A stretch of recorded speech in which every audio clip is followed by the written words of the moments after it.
2020, I've been filming one YouTube video per week. I'm now on my fourth, so I'm not a veteran by all means, but still it's my fourth.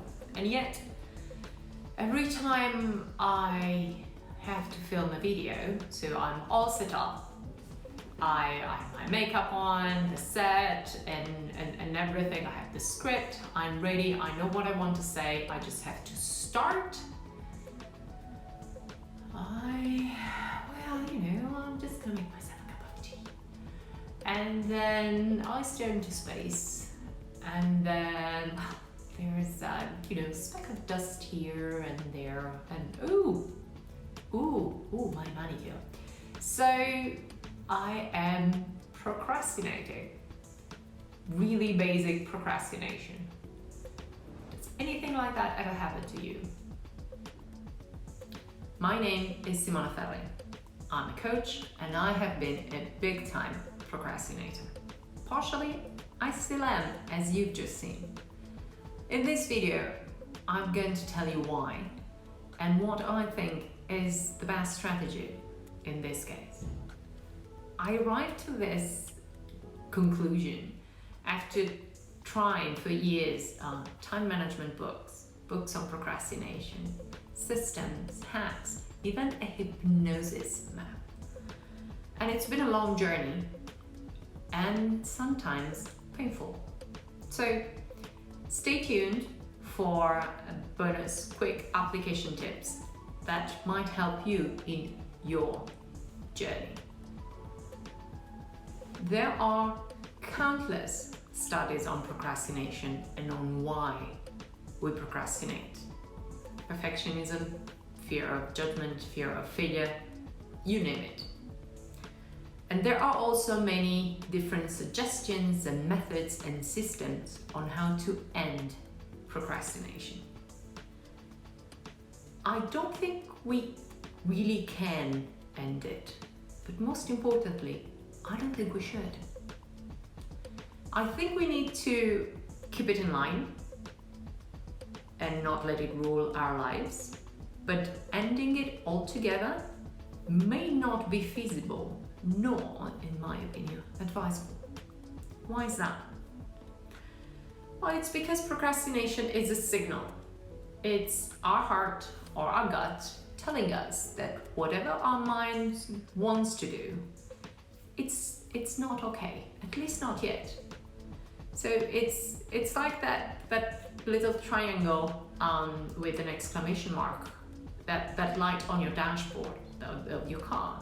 It tells you that something is wrong, but you don't really know what is wrong.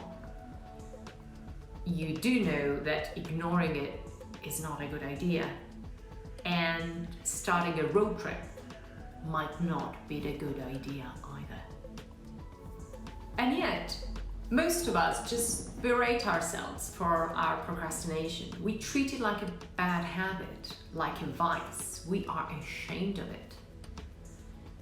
It means that we're lazy, that we're not good enough, that we don't have enough self-confidence. That's all we say in our mind. So what we do, we push ahead with the road trip, with that little light staring at us on the dashboard. We might make it, but we may not make it. We may win a race, we may crash. So you're probably asking yourself, well, Simona, what do you want me to do? Just sit there? Partially. First of all, what we need to do is to acknowledge that there might be an issue, and that is okay. Repeat it with me. It's okay. It happens to everyone. Trust me, it really happens to everyone. So we're not cars. It's not just mechanical parts. That's what the time management systems want you to believe. We're not that. We have emotions, and when they're not in line with our mind, they get in the way. they get in the way with things like procrastination. It's as I said, it's a signal. So what do? We acknowledge it. Take a few breaths and give ourselves space and time to just sit in that procrastination.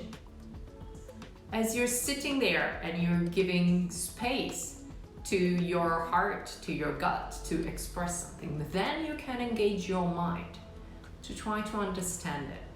Just try to figure out what is going on. So you're sitting there and listening. Now what? Well, recognize these emotions and try to feel what it is. There's a good possibility that there's fear there. And try to talk to yourself as if you were talking to a good friend. You wouldn't tell your friend, "Oh, you're such a lazy ass." No, you would be compassionate and understanding of what is going on. So try to do that with yourself. In the end, we are not a car. We're not just, mechanical parts put together. So start from that and start from recognizing and giving yourself permission to feel those emotions. And then start thinking, okay, what can I do? What is a small step that I can take that just, lowers the intensity of this emotion? So as promised, here comes some tips. Yeah, they're not tips, they're questions. First of all, ask yourself, what am I feeling? And try to consider feel not just in terms of emotion, but also in terms of your body. Where you feel your breathing, where you feel contracting. Just really try to feel and listen to your feelings. Second point, what part of this action, of this task, is generating these feelings? So it's quite probable that there's one part or more parts that make you more nervous or more agitated than others. Try to figure them out and try to see what happens if you break them down, or if you remove them, or if you ask for help on those parts. Third one, what is the worst thing that can happen if I do this? What's the worst case scenario? And how am I going to feel if that happens? Fourth, what is the consequence of not doing this? What happens if I don't do it? And how am I going to feel if I don't do it? Then next, what happens if I do this and I nail it? How am I going to feel? And this process should help you out in not ending procrastination, but just, getting a hold of it and, limit it to what is enough to let you know that there's something to work on.